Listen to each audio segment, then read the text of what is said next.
मेरा तीन तीन चीज़ें हैं। बोलिए बोलिए। प्रथम तो यह है कि मेरी एक हार्दिक इच्छा है कि जब भी मैं शिव का नाम लेता हूँ, पहले ब्रह्मा कुमारी से मैं ज्वाइन किया था 2017 में। तो मैं 2 बजे उठ करके 5 बजे तक शिव बाबा को हमेशा याद करता था। ठीक है। 2019 में एकदम ऐसा हुआ कि मैं कनेक्ट तो बाहर नहीं हो पाया, मैं अपने आप से कनेक्ट हो गया। मुझे सारे शरीर की धड़कनें सुनाई देने लगी, यहाँ पे आंखों की धक धक धक धक करके। अभी भी मैं खड़ा हूँ आपके सामने, जैसे ही मैं शांत होता हूँ तो मुझे सारे शरीर की धड़कनें सुनाई देती है, इससे नींद नहीं आती है और अंदर कंपन सा रहता है। देखिए करके देखिए।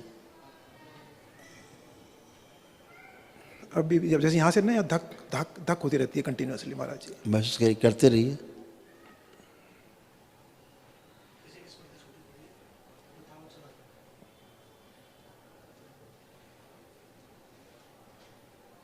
ये स्मृति जिसकी भी निकाल के नष्ट करके सेवकाओं को खिला दीजिए। शिव बैलेंस, यही इल्यूजन है। आँख खोलें, बंधन कीजिए 5 बार अपना। ओम नमः शिवाय। ओम नमः शिवाय, ओम नमः शिवाय, ओम नमः शिवाय, ओम नमः शिवाय, ओम नमः शिवाय। अब आँख बंद करिए, अब महसूस करिए कुछ होता है। हाँ महाराज जी, हाँ है। हाँ। किधर? यहाँ से ना, यहाँ से धक धक धक, पहले मेरे यहाँ पे बहुत होता था, यहाँ से होता था यहाँ पे भ्रुकुटियों के बीच में, अभी यहाँ पे हो रहा है धक। ये तो हार्ट बीट हो तो हो ही रहा धक धक। मेन चीज ऊपर है, यहाँ नहीं है। वो तो नहीं है बीच में। खत्म ना, वो नहीं महाराज जी। ठीक है, वो दूसरे की स्मृति थी जो डिस्ट्रॉय हो गई। ठीक है। तीन मेरे कंफ्यूजन है, वो आपसे समक्ष रखता हूँ।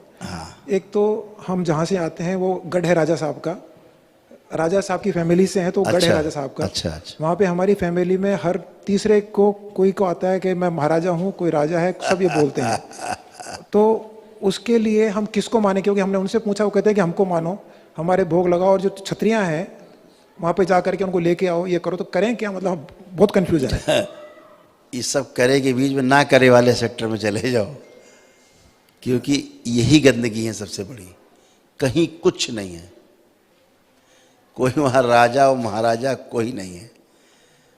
बहुत बदमाशियाँ हैं आपके मन में, जिनके प्रति श्रद्धा है। ये गंदगी, ये स्मृतियाँ उसी तरह आपके सामने प्रकट होकर बात करने लगती हैं। अच्छा। और आप भ्रमित होते हैं और आप उनकी तरफ आकर्षित होंगे तो वो आपके द्वारा भोग करेंगे। उन्हें भोग ही चाहिए, केवल अय्याशी।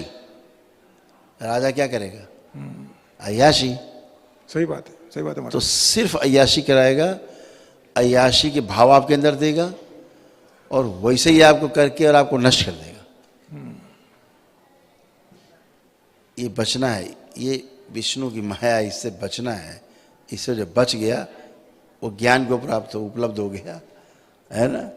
अन्यथा भोग में तो है ही, बार बार मरो, बार बार जन्म, बार बार मरो, बार बार जन्म, बार बार मरिए, बार बार जन्म। ये विष्णु की माया है। एक दूसरा क्वेश्चन है महाराज जी, जो मंदिर में हमारे मैंने शिवलिंग रखे हुए हैं चांदी के, और मंदिर में सारी फोटो हनुमान जी की, शनि की, सबों की लगी हुई है, तो हम केवल शिव के लिंग को ही वहाँ पे रखें या सारी फोटो वहाँ पे रहने दें? देखिए क्या होता है, फोटो जो भी लगी होती है कहीं दीवार पे या घर पर, उसका अर्थ ये होता है कि ये फोटो आपके हृदय में है। जो दीवार पे लगी, इसका अर्थ है कि आपके हृदय में है ये, इसीलिए दीवार पे टंगी है। ठीक है ना। जैसे आप किसी पादरी की फोटो अपने नहीं लगा सकते। क्यों? क्योंकि हृदय में नहीं है। तो लगा वही सकते जो हृदय में है, पहली बात। और हृदय एक बहुत विशाल स्थान है जिसमें सभी के लिए जगह बनी होती है। ठीक है। घर जैसे अपना बहुत बड़ा है कि 500 आदमी उसके अंदर रह सकता है, लेकिन उसके बाद भी हम चुन चुन के आदमी रखते हैं अपने घर में, कि जो हमारे घर में तोड़ फोड़ ना करे और प्रेम से रह पाए और हमें भी शांति दे, खुद भी शांति से रहे, चाहे इतना बड़ा घर हो। तो ऐसे ही हृदय विशाल होने के बावजूद ये जरूर देख लेना है कि क्या उचित है और क्या अनुचित है, उसी को स्थान देना है। आपने अनवांटेड चीज़ों को स्थान दिया तो फिर वो अपने हिसाब से खिलवाड़ करेंगे, जरूर करेंगे, उनकी आदत है, प्रकृति है उनकी। मैं बहुत जीवनों से बात करता हूँ तो पूछता हूँ, भाई तुम तो इतने अच्छे थे, तुम तो इतने अच्छे, ये हरकतें क्यों करते हो? क्या गुरुदेव क्या करें, मेरी आदत है, अब मेरी आदत में हो गया है। इसलिए हरकत कर रहे हैं। और मेरी आदत निकाल दो, ये भी कह रहे हैं मेरी आदत ख़त्म कर दो, मैं अच्छा हो जाऊं। तो इसलिए बहुत समझ के ही स्थान देना है चीज़ों को। दो ही रास्ते हैं संसार में, एक योग का, दूसरा भोग का। योग के रास्ते में वो शिव का रास्ता है, ज्ञान का रास्ता है। एक भोग का है जो विष्णु का रास्ता है। खूब सुख, साधन, संपन्नता, अकूत, ऐसा लगेगा 7 आगे पीढ़ियों के लिए सब व्यवस्था है। लेकिन 7 पीढ़ी की व्यवस्था क्यों है? क्योंकि फिर मरना है, फिर जन्म लेना है, फिर मरना है, फिर जन्म लेना है, ऐसी व्यवस्था है। आप मुक्ति नहीं पा सकते, आप मोक्ष में नहीं जा सकते।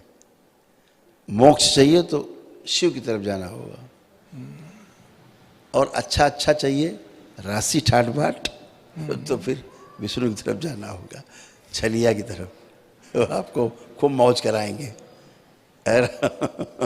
लेकिन भोग करके फिर यहीं भोगना पड़ेगा बार बार। एक तरफ भोग कटते हैं, एक तरफ भोग बढ़ते हैं, इसलिए बार बार जन्म लेना पड़ता है कि भोग अब काट रहे हैं। एक तरफ भोग ही कट जाते हैं तो जन्म लेने का उपाय नहीं बचता। एक तरफ भोग बढ़ते जाते हैं, भोग करते करते, तो बार बार जन्म लेना है। ऐसे 2 परंपराएं हैं। ब्रह्मा जी को पहले ही बाहर कर दिया गया कि तुम्हारी पूजा नहीं होगी। तो यही 2 हैं। अब जो आदमी को उचित लगे अपना ले। सही बात है कि नहीं? महाराज, तीसरा लास्ट क्वेश्चन बस। हाँ बेटा। मेरे 2 बेटियां हैं, हाँ, तो वेस्टर्न कल्चर के अंदर ज़्यादा रुझान हो गया। ठीक। बड़ी वाली ने मोमडन से शादी कर ली, इंटरकास्ट मैरिज, हाँ। ठीक है, उसने अपना बसा लिया। ठीक। तो अब जो छोटी वाली है, वो आपकी वो भी कहती है कि मैं भी इंटरकास्ट मैरिज करूंगी, ये करूंगी, वो करूंगी। तो ये क्या मतलब, ऐसा मतलब कुछ क्या है उनके, जबकि मैं परंपरावादी हूँ। और सॉरी, मुझे थोड़ा भटक गए, सुन नहीं पाया, मतलब उधर चला गया। हाँ मेरे 2 बेटियां हैं, हाँ, तो दोनों बच्चे आपके पास कुछ मतलब वेस्टर्न कल्चर में ज़्यादा चले गए हैं। ठीक। मैं परंपरावादी हूँ, वो थोड़े निकल गए। तो बड़ी बेटी ने मोमडन में शादी कर ली, ठीक है, उसका अपना घर बसा। छोटी वाली ने, अब वो भी चाहती है कि मैं भी मतलब ऐसा ही करूँ। तो ये ऐसा नहीं हो, उसके लिए मैं क्या प्रयत्न कर सकता हूँ महाराज जी? पहले तो ये हो जाए बात क्लियर, ऐसा क्यों हुआ? हाँ, इतना परंपरावादी होने के बाद भी क्या हुआ? अभी जिनका आपने नाम लिया कि राजा महाराजाओं की आत्माएं आती हैं, बोलती रहती हैं, हाँ, ये कोई आत्मा पात्मा नहीं है, ठीक है? आत्मा के पास इतनी फुर्सत नहीं है कि बोलती रहे। ये सारी स्मृतियां हैं राजाओं महाराजाओं की, फैली हुई हैं वहाँ पे आसपास, जहाँ वो रहे हैं वहाँ हैं, रहती हैं, वो स्मृतियां हैं। स्मृति कहाँ चली जाएगी? स्मृति में रहती, स्मृतियाँ श्रुति में भी रहती हैं। किसी ने बोला, हम बोल रहे हैं, आपकी स्मृति बन रही है। तो स्मृति से श्रुति, श्रुति से स्मृति, ऐसे चक्र चलता रहता है। वो जो स्मृतियाँ खेल रही हैं वहाँ पर, उन स्मृतियों में गंदगी बहुत है, वही अयाशी बहुत है, ज्ञान नहीं है। और बच्चे इन सब की चपेट में हैं। बच्चे बहुत कोमल हैं। आप अपनी बच्ची को लाइएगा मेरे पास कभी, आप देखिए 5 मिनट के बाद वो बोलेगी कि ये सब बकवास चीज़ें मुझे नहीं, मुझे सही रास्ते पे चलना है। बिल्कुल महाराज जी। पुरानी हट जाएंगी सब दिमाग से, क्योंकि कैप्चरिंग बहुत ज़बरदस्त इनकी होती है। स्मृति की कैप्चरिंग बहुत ज़बरदस्त है। जब रोगी स्मृति आ जाती है, शरीर में चिपक जाए तो रोग बन जाते हैं। ये तो फिर भी आदमी हरकतें कर रहा है थोड़ी बहुत, है ना, स्वीकारोक्ति है ना उसके प्रति। तो जैसे आपके अंदर कोई भावना एक आई खराब, तो खराब बाहर जो स्मृतियाँ वो तुरंत चिपक जाएंगी आके, और उससे भी खराब आ जाएंगी, फिर पूरा ढेर लग जाएगा खराब का। आप अच्छा अच्छा सोचना शुरू करो, तो बाहर जो वातावरण है वहाँ से अच्छी अच्छी स्मृतियाँ आप में इकट्ठी होनी शुरू होंगी और आपको अच्छा करने के लिए प्रेरित करेंगी। तो वो अगर बोला जाए तो एक एनर्जी होती है, उसको बोलते हैं हम लोग, सब एनर्जी के नाम रखे गए ताकि उसकी प्रकृति समझ में आ जाए कि कैसी प्रकृति है। अगर कोई कहता है कि डायन, तो समझ आता है ऐसी एनर्जी बच्चों को खा जाती है, बच्चों को मार देती है। ये एनर्जी बच्चों में लग जाए तो बच्चे मर जाते हैं। इसका मतलब ये हुआ। कोई बोले कि सब ऐसा तो वैसा, तो प्रकृति के अनुसार नाम रखे गए ताकि आदमी पहचान ले। जैसे किसी ने कहा कि पिशाच मतलब खून पिएगा, ऐसी स्मृति चिपक गई कि वो आपको ऑटो इम्यून डिजीज़ में बदल गई है, और आपके जो सेल्स हैं, आपके जो है, वो आप ही को मार रहे हैं। ठीक है, तो ऐसे एक योनि होती उसको बोलते हैं खबीस। खबीस। हाँ, ये आपके यहाँ बहुत आतंक है आपके इधर, अच्छा। सड़े से गले से, और उनको बस और कुछ नहीं चाहिए, लड़की में प्रवेश करना है और गंदी और ले जाना है, गंदगी फैलानी है, इसके अलावा उन्हें कुछ भी नहीं करना है। इसीलिए बच्चे ना चाहते हुए भी गलत रास्ते पे चले जाते हैं, समझ रहे हैं।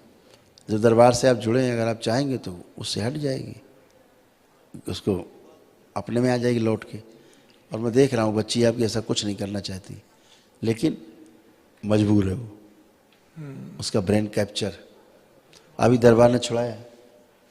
हाँ, पूरा कैप्चर है। तो अभी दरबार ने छुड़ाया काफ़ी उसको, एक बार मेरे सामने ले आएंगे, ठीक हो जाए। ठीक है। खुश, खूब खुश। दरबार का ऑफिशियल चैनल करौली सरकार ईश्वरीय चिकित्सा विज्ञान केंद्र चैनल को जरूर सब्सक्राइब करें। नमः शिवाय।